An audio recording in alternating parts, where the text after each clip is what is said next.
Fidèle ami internaute de Dabarou TV, bonjour et bienvenue dans ce numéro de votre émission Déballage. Une délégation des députés de l'opposition représentée par le groupe parlementaire Les Démocrates a échangé le lundi 22 janvier 2024 avec le chef de l'État Patrice Talon dans le cadre justement des concertations avec les partis politiques représentés à l'Assemblée nationale. Une rencontre qui fait suite à la décision de la Cour constitutionnelle ordonnant une relecture du code électoral en vue des élections générales de 2026. Que retenir des échanges entre Patrice Talon et les députés LD et quelle est la position justement de ce groupe parlementaire par rapport à la révision de ce code? On en parle ce matin sur ce plateau avec mes débatteurs déjà installés. À ma gauche, Donatien Diglé, il est journaliste à la radio Arzeke, analyste politique. Donatien, bonjour. Bonjour Ismaël. Merci de répondre à notre invitation. C'est moi. En face de vous, Emmanuel Sowaici, membre du parti politique Les Démocrates. Emmanuel, bonjour.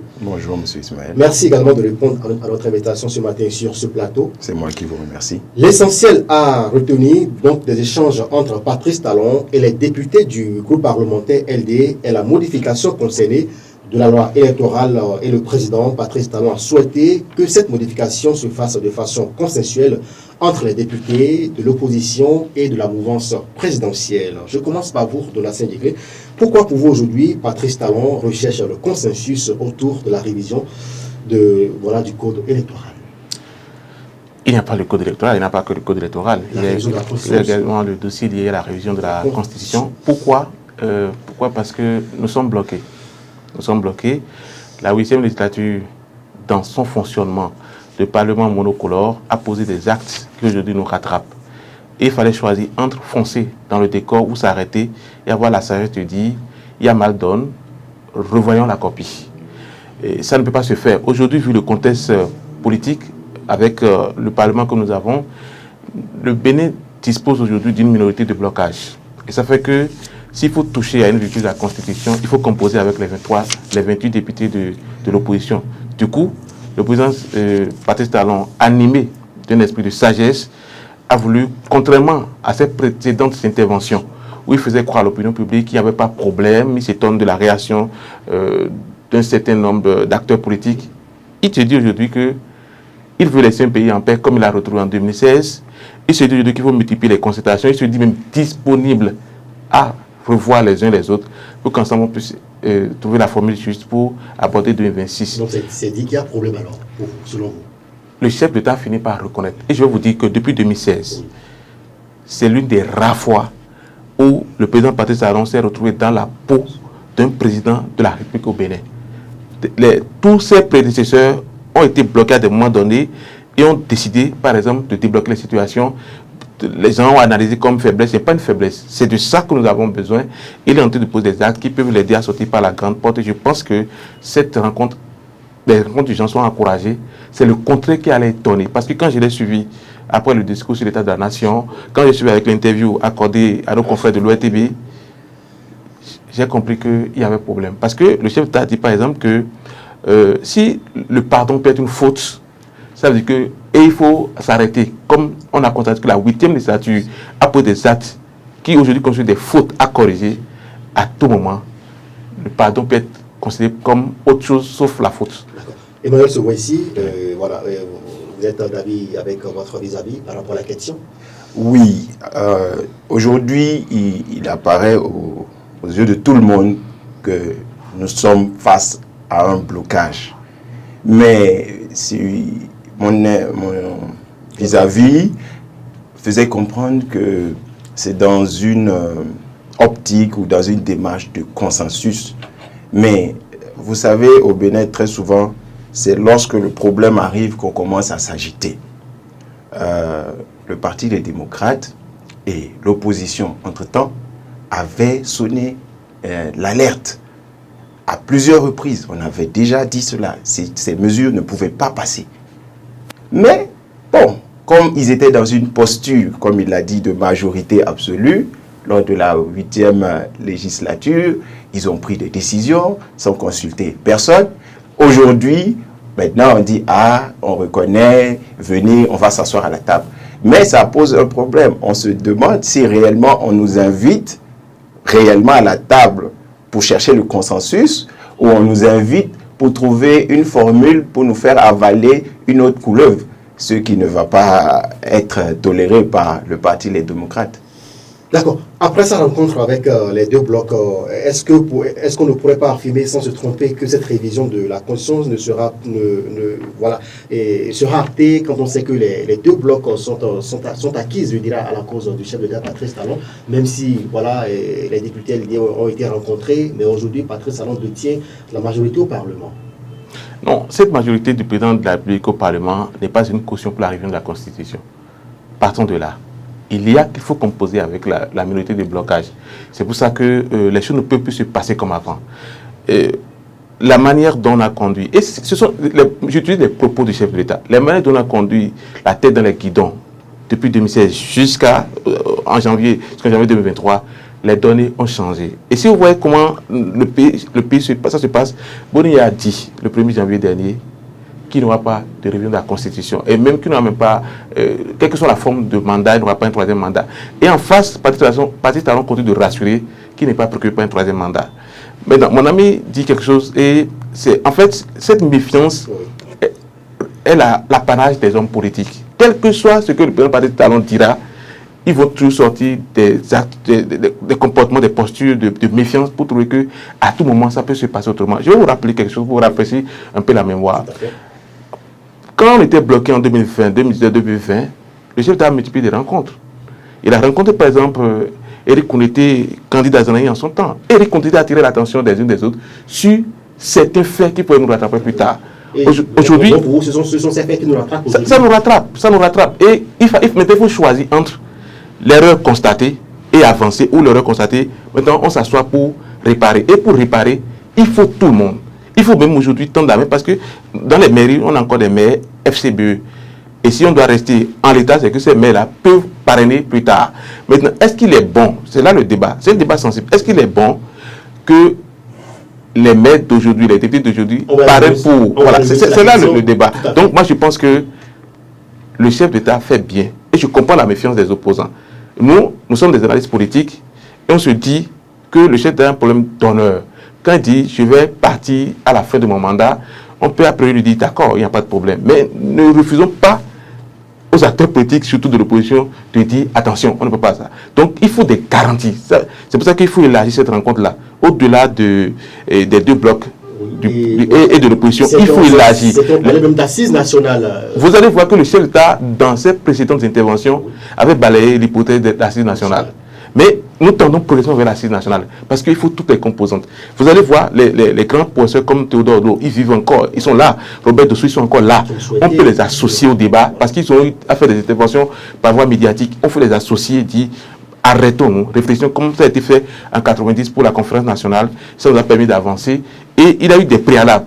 Quand on a fini, le général Maté Kérékou a dit la seule condition pour que j'accepte les résolutions, accepter une relation l'amnistie. Aujourd'hui, nous avons besoin de cette situation-là, parce que s'il doit repartir, comme l'a vu le pays en 2016, c'est qu'il faut que certaines personnes entrent au pays, il faut qu'on puisse trouver des formules pour apaiser la situation. Parce que le débat des Béninois n'est plus lié aux infrastructures réalisées par le chef d'État, qui est une évidence. Le climat politique est tendu, la cohésion nationale, il y a problème autour, et chercher à réparer, moi je pense que c'est la bonne formule. Emmanuel Souvoissi, le parti de Yahi a donné son accord pour la révision de ce code électoral, et pour vous, voilà, comment vous appréciez déjà cette position-là des députés LD à l'issue de cette rencontre-là? Ils ont donné leur accord à ce que le code électoral soit touché pour les élections générales de 2026. Non, attendez, ils sont partis d'abord à la rencontre, ils ont écouté le chef de l'État.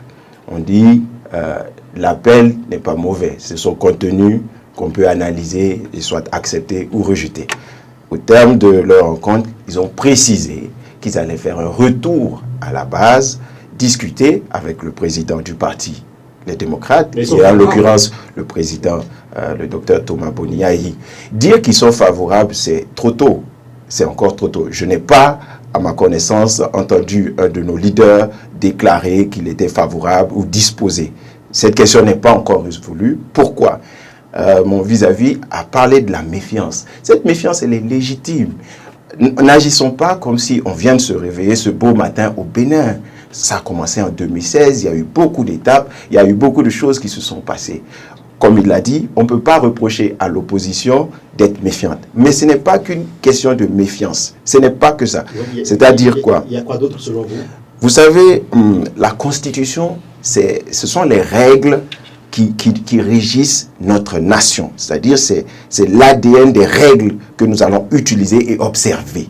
D'accord? Le code électoral n'est qu'un groupe concernant le secteur ou le domaine des élections. Lorsqu'on dit qu'on veut toucher au code électoral, il faut savoir qu'il y a certaines règles qu'on peut effectivement toucher, qui n'auront aucun impact sur la Constitution elle-même, mais dans le cadre des changements qu'on souhaiterait apporter, mais certaines de ces règles-là touchent justement à la Constitution. D'accord? Ce sont des règles qui ont un principe de constitutionnalité. Ce qui veut dire que si on touche à ça, alors on ouvre maintenant la porte à une révision de la Constitution. Parce que si on décide de changer une règle qui touche la Constitution, il faut la changer elle-même. Et là, dans ce cadre, qu'est-ce qui va se passer? On va nous dire qu'on touche encore à la Constitution et là, ce sera le tollé général. Mais moi, je voudrais rappeler que lors de la 8e législature, mais ils avaient la liberté, BRUP. Souvent, on fait le débat de dire que les constitutions sont vieilles, on doit les changer, on doit les toiletter. Ils avaient la latitude à ce moment. Aucun président n'a jamais eu cette liberté de prendre toutes les mesures.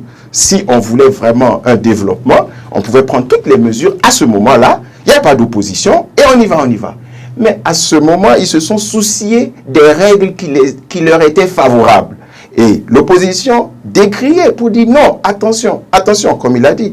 Le vice-président Éric Oundété l'a rappelé. Mais justement, on était dans une posture, non, l'opposition est peu constructive, oh, ce sont des vatangueristes, ils aiment boycotter, ils adoptent la politique de la chaise vide. On nous a donné tous les noms d'oiseaux et j'en passe. Aujourd'hui, on se retrouve bloqué et on dit, venez, on va discuter. Vous allez discuter avec qui? Vous voulez discuter avec qui et vous voulez discuter de quoi? Avec les partis politiques, notamment l'opposition. Justement, ça ne suffit pas. Ce n'est pas qu'une question des LD. C'est toute la nation qui est méfiante. On dit aujourd'hui que les LD sont méfiants. Non. En tant que communicateur, avant de venir, j'ai appliqué une veille communicationnelle. Ça veut dire essayer de voir qu'est-ce qui se dit. Mais tout le monde est méfiant, c'est pas que LD. Tout le monde se dit, mais si on touche à la Constitution, on se retrouve avec un président en fin de deuxième mandat qui veut encore toucher à la Constitution. Pourquoi en Afrique, c'est toujours au deuxième mandat qu'on a envie de toucher à la Constitution? En plus, il l'a déjà fait. Donc c'est inutile de venir nous dire aujourd'hui qu'on recherche un consensus, faire... la recherche de consensus pour éviter les Moi je dis qu'on recherche le consensus parce qu'il y a justement la minorité de blocage. Si cette minorité de blocage n'existait pas, je vous dis qu'on serait resté quelque part, passer un coup de fil, donner des instructions. Mais c'est parce qu'aujourd'hui, il se retrouve en face d'une situation où effectivement ça ne va pas passer, alors maintenant on vous appelle. C'est trop facile d'appeler lorsque tu es bloqué. Je préfère que tu m'appelles lorsque tout va bien, lorsque tu veux chercher vraiment un consensus, que lorsque tu te rends compte que sans moi tu ne peux pas passer et maintenant tu veux me donner ton numéro de téléphone. Ça passe pas. Non, vous savez, je vais souhaiter avoir quelques d'autres, sinon on partage beaucoup de points de vue ensemble. Regardez, on peut se mettre dans certaines hypothèses. Et si on n'avait pas la minorité de blocage et on avait le Parlement monocolore, est-ce que le chef d'État aurait eu la même réaction? C'est toute la question. Je laisse chacun de nous essayer de répondre à cette question-là. Et dans ce pays, le chef d'État a dit, lors de la rencontre avec les Éric Oundété à l'époque, que s'il était à leur place, il ne s'arrangerait pas à aux élections. Avec les tests qui nous bloquent aujourd'hui. Est-ce que je n'invente rien? Jusque-là, je ne continue pas à prendre les propos du chef de l'État.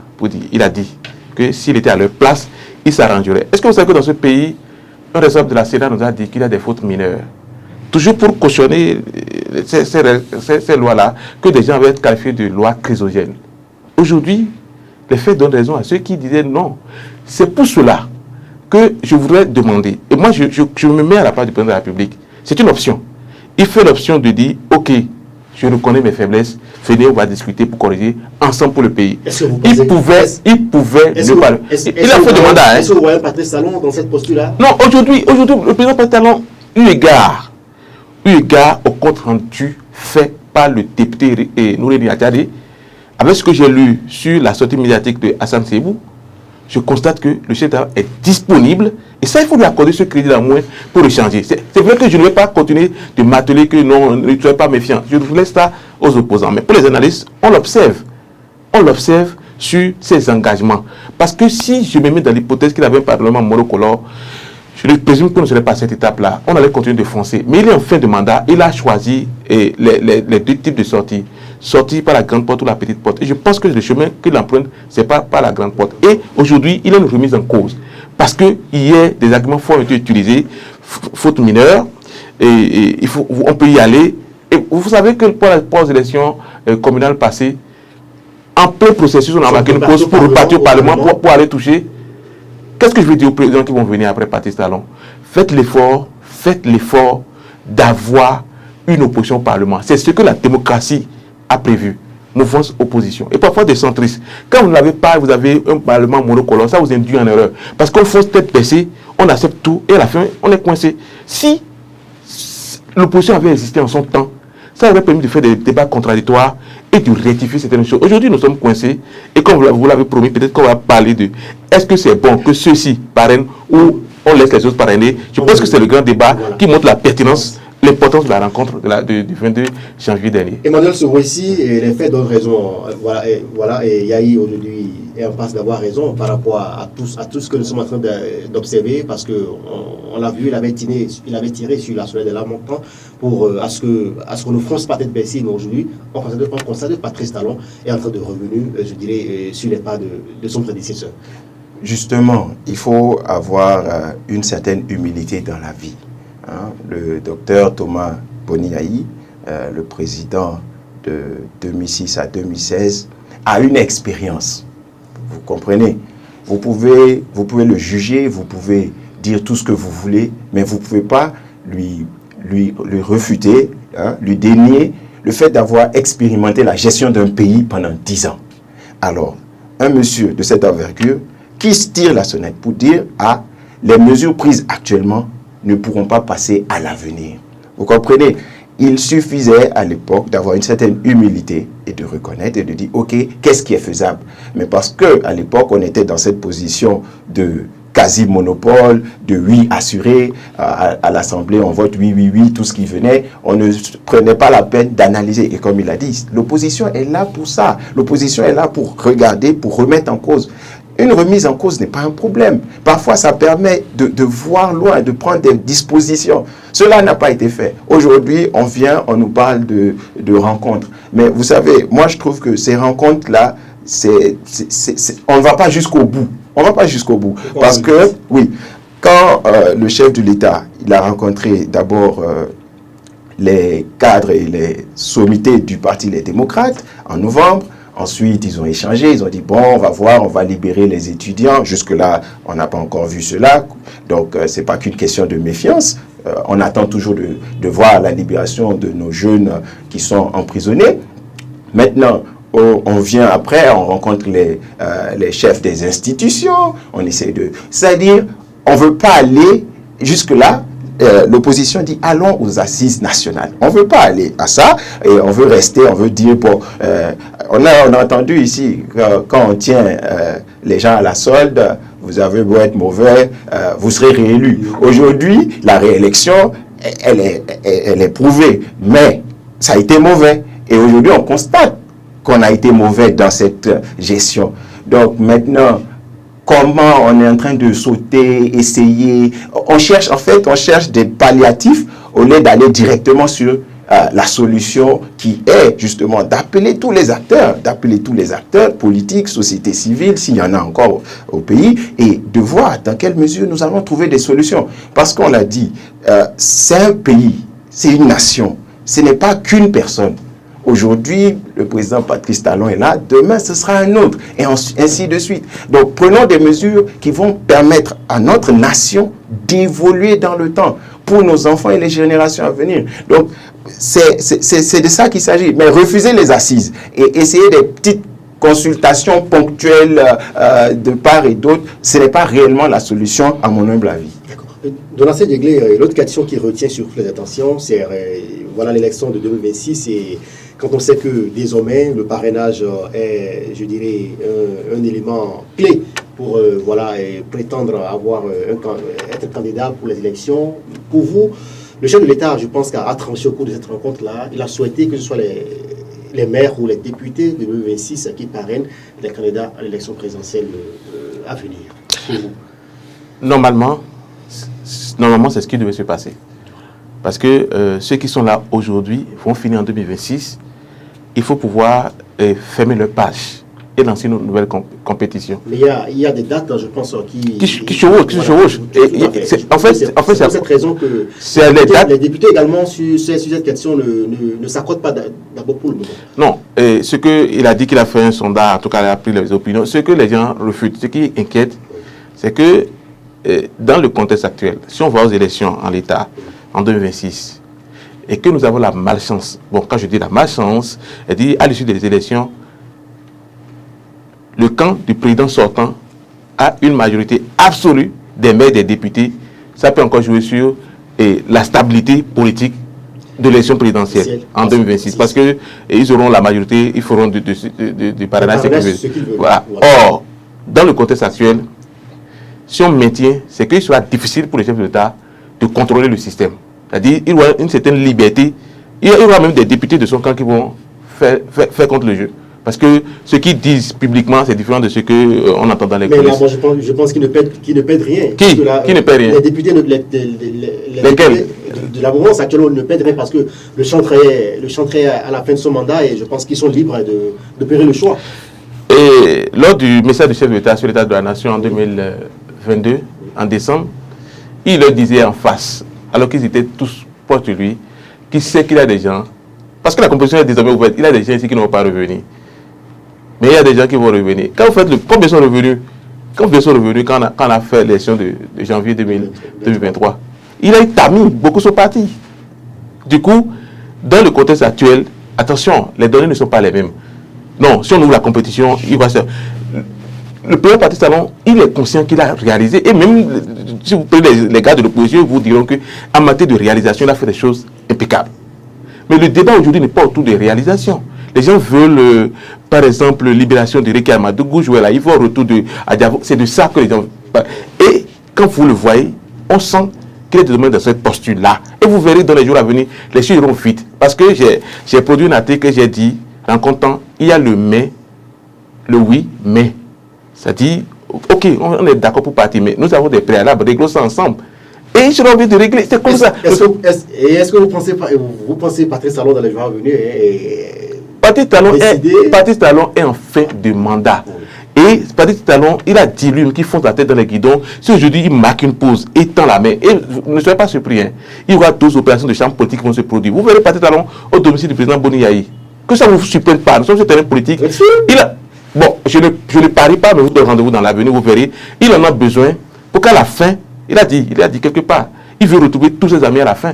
Et Brien n'est pas véritablement son ennemi. Ils ont des trucs qu'ils ne nous disent pas, mais après ça va passer. Et c'est les militants qui vont perdre à la fin. Parce qu'ils les verront ensemble en train de tirer, de parler de nous. Mais pourquoi on s'est battu pour eux? C'est politique et il ne faut pas s'affoler autour de ces comportements-là. Patrice Talon, il va multiplier les opérations de chambre. Ne soyez pas surpris qu'il accepte par exemple les assises pour dire allons-y. Il ne peut rien. La chose c'est l'honneur qu'il recherche maintenant. Sortir, avoir une retraite apaisée, comme ce qu'on voit au Nigeria, un peu au Ghana, à rendre visite au président des schistes, surtout s'il a la chance que c'est son poulain. Donc, ne soyez pas surpris. Sur la question justement de poulain et autres, Patrice Talon l'a dit qu'il n'est pas là pour. qu'il ne fera pas un troisième mandat. Oui. Il a dit qu'il ne fera pas un troisième mandat. Oui. Non, il a dit qu'il ne fera pas un troisième mandat. Mais le système aujourd'hui, est-ce que... Non, il ne fera pas un troisième mandat. Mais il se trouve que lorsque vous faites un tour dans la sous-région, vous êtes surpris du comportement des présidents sortants qui ont fait un deuxième mandat. L'exemple le plus frappant, c'est l'exemple de la Côte d'Ivoire. Qu'est-ce qu'Alassane Ouattara n'a pas dit? Et pourtant, il a fait un troisième mandat. on a vu Togo à côté de nous, il s'éternise depuis au pouvoir. Donc quand ça se passe comme ça amplifie les inquiétudes du côté des opposants. C'est un comportement normal, mais je pense que moi j'ai suivi l'une des premières interviews de Patrice Talon après la crise qu'il a eu avec Bonia. Il disait depuis la France, mon ultime rêve est d'être président de la République. Aujourd'hui, il a de l'argent, tout le monde sait, c'est un opérateur économique qui a réussi dans sa vie. Il a déjà fait 2 mandats qu'on fait chez nous. Qu'est-ce qu'il lui reste? Il va gâter toujours le chemin si tente un 3e mandat. Oui, moi je ne donne pas ce conseil-là. Je lui souhaite 2026. Il peut même travailler pour mettre quelqu'un là, après les élections, mais si c'est un 3e mandat, c'est défier Dieu. Parce que Dieu lui a tout donné, lui-même il le dit. Donc, un 3e mandat, ce n'est pas bon pour Patrice Talon. Emmanuel Somosi, 3e mandat, Patrice Talon a été catégorisé. Je ne ferai pas un 3e mandat, mais l'opposition reste toujours méfiante par rapport aux propos de Patrice Talon. Pas que l'opposition, il l'a dit, Alassane Ouattara, ici, nous a, à quelques semaines de sa candidature, disait toujours « je ne ferai pas de 3e mandat ». Mais en l'état actuel de la Constitution, notre Constitution dit « nul ne peut de sa vie faire plus de 2 mandats ». Donc, c'est déjà acté. Donc, personne au Bénin, pour le moment, tant qu'il n'y a pas de révision de la Constitution, personne ne peut faire 2 mandats. Aujourd'hui, on nous dit qu'il faut changer le code électoral, ce qui va toucher la Constitution. Voilà. Et une fois que cette Constitution sera touchée, la règle qui dit « nul ne peut de sa vie faire plus de 2 mandats », elle est passée aux oubliettes, parce qu'on sera dans le cas du... Talon a dit lors de la rencontre que, en tout cas, il n'est pas pour un projet de révision de la Constitution, mais les BR ont dit la Constitution, on peut la toucher parce que c'est une œuvre humaine, mais il dit, nous avons comme le professeur Théodore l'a dit, il y a des limites à ne pas franchir en matière de révision de la Constitution.